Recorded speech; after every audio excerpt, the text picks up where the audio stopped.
Alright, we gotta talk about this Switch 2 nonsense, because there's some good, there's some bad, and let me be clear, there is some absolute ugly. And for all y'all that know me, you know that I'm a Nintendo fanboy. Like, that is it. That is the company for me, is Nintendo. Like, don't get me wrong, I love Capcom, I love Sega, but when it comes to gaming, if it ain't on PC, Nintendo all the way. Like, I'm gonna be buying Switch 2, I really am, but there's some straight up caveats to that. So welcome back to Words of Paradise. I'm your host, Leon Idol, and yeah, the internet ain't taken kindly to a lot of the information that was in the Nintendo Switch 2 Direct, the Nintendo Direct for the Switch 2 yesterday, and I can understand why, because, like, there is some egregiousness to it. However, internet gonna internet, and I feel like the negativity, which, to be fair, there's only one or two real negative things, is overshadowing the positives that, at least from the console standpoint, do make it look worth what we're being asked to pay for it. So we're going to get into this before we do hit that subscribe button. I'm a nerdy news channel. I cover nerdy news nearly every day. And yes, let's talk about the Switch 2, because despite being labeled as just some shameless outrage grifter, your boy plays games and your boy is a Nintendo fanboy. So yeah, we got this from Cindo DX. I am going to say this with malice. I genuinely think the Switch 2 is going to be a generational flop for Nintendo. The price tags have created such negativity around its release that I'm actually flabbergasted they fucked up this bad. I don't think so. It comes out in June. Comes out in like 3-ish months, give or take. Yeah, no, the 2 months actually, closer to 2 months.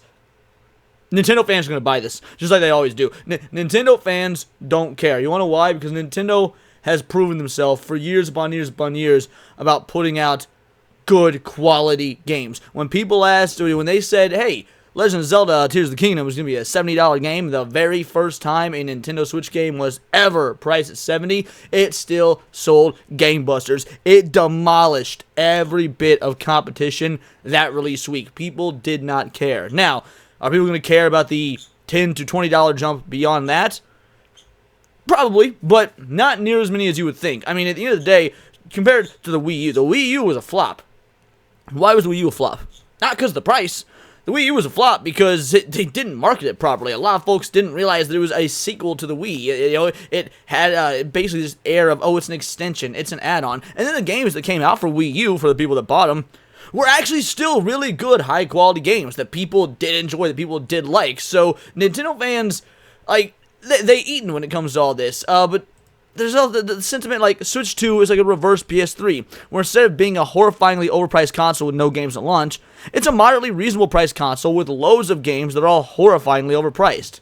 Bingo, bango, bongo. I will agree these games are overpriced, mind you. I'm not going to sit here and try and defend $80 and $90 Switch games. I'm not. That is absolutely bananas. That's bogus. That's ridiculous.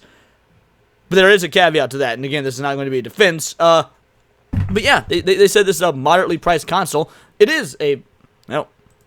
they want me to upgrade Windows. I ain't doing it. I don't believe you, son. Anyway, yeah, no. It is a moderately priced console. When the Switch launched in 2017, $300, give or take. It was $300. Here we are 8 years later, and we're sitting at $450 price increase. But what comes with that price increase? So we got this article from Niche Gamer here. There's actually a lot of really good things that do, in my opinion, justify the price increase, as well as 8 years later of inflation. Nintendo's announced a release date for their hotly anticipated Nintendo Switch 2 console, and it's surprisingly soon. Nintendo Switch 2 is set to launch June 5th with a suggested retail price set at $449 in the USA, or for, I don't care about Japan and Europe and shit. I'm in America. I'm in God's land. Point is, you can get a $499 to a $500 version that comes with the digital version of Mario Kart World. Ain't a bad price. Ain't a bad deal. Considering they said that the digital version would be, what, $80? Yeah, being able to get it for $50, not a bad, like, that's pretty fair. Nintendo Switch 2 is the next step in at-home gaming can be taken on the go based on 8 years of play and discovery that began with Nintendo Switch, said Nintendo President Shuntaro Furukawa. With his new features to expand on the possibilities of gaming experiences, I truly believe the Nintendo Switch 2 is a leap forward in the journey of putting smiles on the faces of everyone that Nintendo touches. Here's a rundown of the new details plus a trailer for the Switch 2. So yeah, we're going to go over some of the stuff. Now, obviously when you buy a Switch 2, this is the obvious shit it should come with. The Switch 2 itself, Joy-Con controllers, Joy-Con grips, straps. By the way, I like the new Joy-Con controllers. I like the fact they're magnetic. I think them being magnetic is actually a far better design choice than being the slide-in features. I don't know if the slide-in, slide-out is what caused so many of those controllers to be damaged, but like every single person I know has had to replace their Joy-Cons multiple times, like straight up multiple times. I think I've gone through 3 sets of Joy-Cons across 2 Switches, because yes, I do have 2 Nintendo Switches. Told y'all, fanboy. So yeah, it comes with the shit that it should come with. Then you've got the Nintendo Switch 2 button with Mario, bundle with Mario Kart World. But now, game chat. Now I get it. This is something that we've had since like the PS3 days. But Nintendo never has. This is like people. I get it. People praise this, and I'm going to praise as well. I can't acknowledge this has been a gaming staple for like the last 15 years or more of gaming. Actually, probably closer to 20 years of gaming. But since it's never been a Nintendo thing, for them to finally implement it, I think it's still a good thing. It's still worth it. Plus, while it's going to be locked behind Nintendo Online membership, not until March of next year. So you'll get almost a full year of the voice chat for free before they lock it behind the paywall, because they call it the beta testing phase. Now, a lot of y'all were probably already paying for Nintendo Online anyway if you're a Switch owner or whatnot. Like me, I play Smash Bros. Competitively online. I play, Pokemon Unite. I like getting, just doing like daily quests and things like that are behind the point is, a lot of Nintendo fans already paying for this. So it's not even like the Nintendo pricing for online, to my knowledge, is going to change. So yeah, you're going to be able to talk with up to 12 people at once while also screen sharing with 4 of your friends. That's a pretty dope feature. That's a fun, cool feature. Like, it's going to bring back those sort of glory days of split-screen gaming that I miss so much. Multitude of new features and experiences, a large vivid screen that allows smooth motion. The screen is objectively better. Now, it's not an OLED screen. We all knew it wasn't going to be an OLED screen. You want to know why? Because when they do the Switch to OLED, like, that's going to be the selling point. So, obviously, that's some business chicanery, but who did not expect that from any companies like this? Not just Nintendo. Like, we've seen Sony pull this shit. We've seen Microsoft pull this shit. Sega used to be horrible about this sort of thing way back in the day, but back when they actually made consoles. So it's nice to know that some things never change. But that being said, everything else about it is great. Bigger screen, 1080p. If you've got a 4K TV, 4K clarity, and also 120 frames per second. If you've got something that can handle it. Now, we're going to have to ask ourselves the question, will it actually be able to match those standards? Because, like, that's what the PlayStation Pro, for example, offered, or even the PS5 offered, and they couldn't manage it. So, is Nintendo going to do it? Frankly, I would actually lean more towards yes than no. I think that Nintendo has always put out better hardware than Sony. Like, Sony might have better graphical capabilities and whatnot, but Nintendo hardware has just always been sturdier. Like, my SNES still works. My GameCube still works. I haven't tested my Nintendo 64 because I don't have the power cables or anything for it. I just have the actual shell. But I'd be willing to wager a guess that my Nintendo 64 still works. I do not own a Nintendo, piece of hardware that's broken. It's actually kind of insane. The SNES came out like, what, 1992? That shit is technically older than me. And it still works just fine. So yeah, I think that when they put they put the work in, they build these things. It wouldn't surprise me if you actually do have far better performance for things like 120, FPS, 40K, 4K, the whole nine. Beyond what, I'm not saying the graphics are going to be better than, like, a PS5, because they're not. It's probably going to be, like, PS4-ish. That's fine by me. Nintendo fans have never really cared about graphics. I don't care about graphics. I care about the gameplay experience. In fact, I usually like more cartoony art styles like what we get in games like The Legend of Zelda or Super Mario Brothers. You don't need the most advanced graphics for that. But in terms of the visual fidelity, I do think that it will actually be better than the PlayStation 5. You can say that that's bias all you want, but, no, I would say that's based on empirical data of Sony shit. I've gone through like 3 PS3s. I went through 3 PS2s. I went through 2 PS3s. I only ever got the 1 PS4. It lasted for years, and when it shit out, I didn't even bother. I just switched to PC and maintained Nintendo. So I've gone through multiple iterations of the same console per generation with Sony. I've never had to do that in my life on Nintendo. Oh, I went through 2 PS1s as well. Powerful processing speed, graphical performance, yeah, we were just talking about that. Crisp audio quality, spatial 3D sound, internal storage of 256 gigabytes. Yeah, 256 gigabytes. 8 times the storage capacity of the Nintendo Switch. That's going to be a godsend because the Nintendo Switch storage capacity was dog shit. My goodness, buddy, you certainly have opinions tonight, don't you? Anyway, yeah, it was dog shit. And of course, you can get the micro SD cards. Now, they are using a specific type of micro SD card as opposed to the Switch being able to just use any of them. I don't know that I like that, but you know what? Proprietary, gonna proprietary. At least the charger is USB-C. Nintendo Switch games being backwards compatible. You've got the game. They're adding GameCube to the digital market, which is absolutely amazing. Like, I love my GameCube. I do. I stand my GameCube. But at this point, I don't even use my GameCube to play GameCube games. I use my Switch. Very rarely I'll emulate if I want to do like mods and shit like that. But I usually just play my GameCube games. Not my Switch, my Wii, I mean, because I've got my Wii connected to the TV over there. And like, I still use my Wii to play like my GameCube copy of Twilight Princess, for example, or Wind Waker. Games that I already own. But for the convenience factor of just playing them on the Switch too,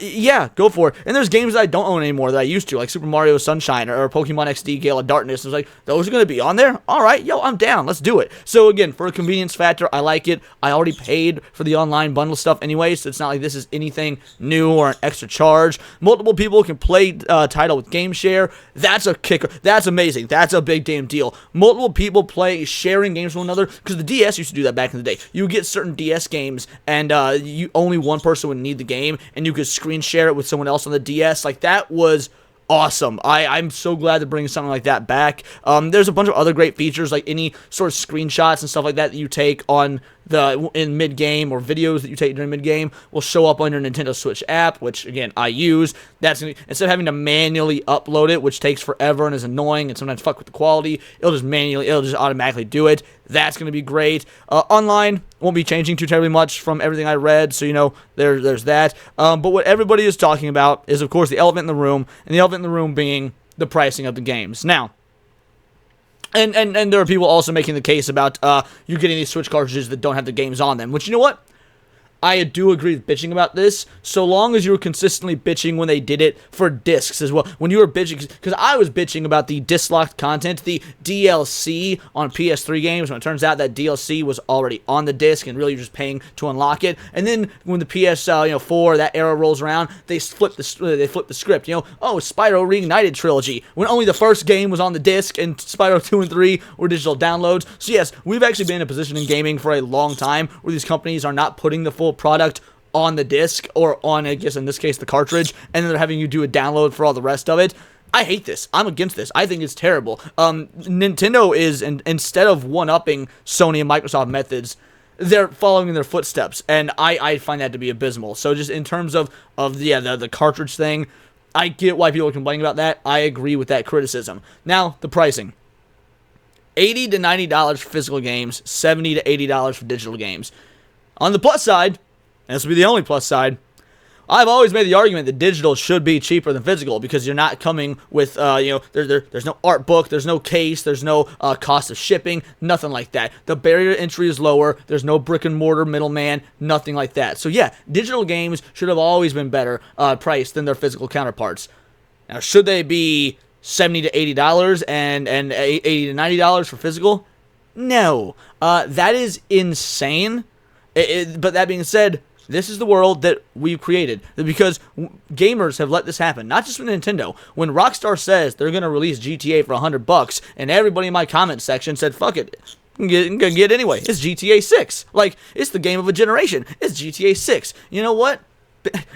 Y'all did this to yourselves. Because companies know that you're willing to pay for it, they're gonna do it. Like, I can't even knock them for doing that. If you have already stated and you've already proven with your wallet and your spending habits that you're willing to do this stuff, or you spend $500 a year in microtransactions on fucking Fortnite or whatever it is, yeah, of course they feel like they could price gouge you for an $80, $90 game. Now, I would wager that, much like my argument for Tears of the Kingdom, I had less of a problem paying $70 for that than I did a lot of other modern games, because Nintendo's quality does speak for itself. And frankly, out of all the hours I got out of Breath of the Wild, multiple playthroughs, all the time, because of my love for the game, spent watching lore videos on YouTube, the time, again, not only playing it, but just goofing around in it, I've sunk hundreds, maybe thousands, but definitely hundreds of hours into Tears of the Kingdom.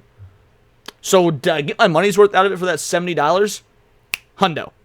100, without a shadow of a doubt, I got my money's worth out of the $70 in Breath of the Wild. The question becomes, are the games they're selling for $80 and $90 going to be worth an $80 or $90 price tag? Because I've heard people make the argument that GTA 6, because of the fact that it will be a game that you can play for 10 years straight and still be finding out new shit, it's worth that $100. The game was basically $10 a year at that point. You know what?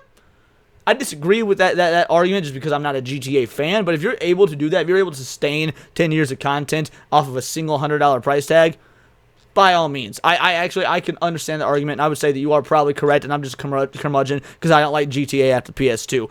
Can the can the Switch 2 do the same thing? Are they going to be putting out banger games that have a longevity and a replayability worth paying $80 to $90 for? That's going to remain to be seen, because not every game is a Breath of the Wild. Not every game is a Tears of the Kingdom. Not every game is a Mario Odyssey, which, to be fair, while still amazing, I actually played far less than Breath of the Wild and Tears of the Kingdom. I completed it far faster. Got everything you could, all the stars, the whole nine, or moons, whatever it was. Got the outfits, but I was also playing that game all day, every day. I'd get off work, bam, man, put on Mario. So I sunk a lot of time into that real fast. I haven't really gone back to it since, because 100% completed. It's not really a story-driven game. Breath of the Wild and Tears of the Kingdom, story-driven, plus all the extra shit. I've replayed through each of those games multiple times, 100% of them multiple times, because that experience is fun. So, I mean, all in all, are these prices insane? Yeah, they are. But this is the way the industry's been headed for a long time, and while I hate to see Nintendo being a part of it, this is not purely a Nintendo problem. This is a problem with gaming as a whole. It's a problem that we, I think, as fans should absolutely talk about and expound on further and vote with our wallets. I'm not buying a fucking $70 Donkey Kong game. I don't give a shit. I wouldn't have bought a $60 Donkey Kong game or $50. I don't give a fuck about Donkey Kong. Nintendo fanboy or not, there's certain games I don't give a fuck about. Donkey Kong game I don't give a fuck about. Now, Mario Kart? Maybe. I mean, I didn't buy Mario Kart 8, but that's because I use all my time on the Switch mainly for Smash Bros. When I'm playing, those sort of party-style games. So, if they release a new Smash Bros. Game and it's $80, $90, you know what? Yeah, frankly, I will probably fall for it. But, much to the that GTA, all the content, all the hours worth argument out of it, man, I'm still getting play out of Smash Bros. Melee, Smash Bros. Brawl, Smash Bros. On the Wii U, and yes, Smash Bros. Ultimate. I still get play out of all of those games. I have sunk who knows how many thousands of hours into that series, into each entry in the series. So, yeah, it's really going to just be a time versus cost analysis that not every game is going to meet, whether every game be Nintendo or otherwise. Also, I am curious if third-party games will be matching this. Like, if Capcom or Sega put out games on the Switch 2, are those going to be $80 to $90, or is this first-party Nintendo games only? And if it is first-party Nintendo games only, I do get it from a collector standpoint. Nintendo games hold their value physically really, really well. The vast majority of physical Nintendo games are worth more now than what you paid for when you bought it. I remember buying Twilight Princess for $50 on the GameCube. That shit ain't going for no $50 anymore. You find yourself a $50 copy of Twilight Princess and you don't snatch it up, I will send Kada to your home to assault your feet. But those are just my opinions. Let me know yours in the comments down below. Let me know on X where you can find me at Bolt the Word. And please do subscribe. I'm a nerdy news channel. I cover nerdy news nearly every day. Not just about the video game industry, but anime, movies, music, Magic the Gathering, you name it. Check me out on Instagram at wordsofparadise_Leon and become a member. For $4.99 a month, you can join the Discord. Choose the articles I go over on a day-to-day basis. Choose the videos I react to my Friday night live streams. And of course, get involved with over 180 other vital idols. We are a bright, beautiful, glowing, vibrant community that I cannot wait to grow even further because we do care about diversity. It's only one kind of diversity of thought. If that's interesting to you, join the Discord, hit subscribe, and until next time, it is all here in the Nerdosphere. This has been Words of Paradise.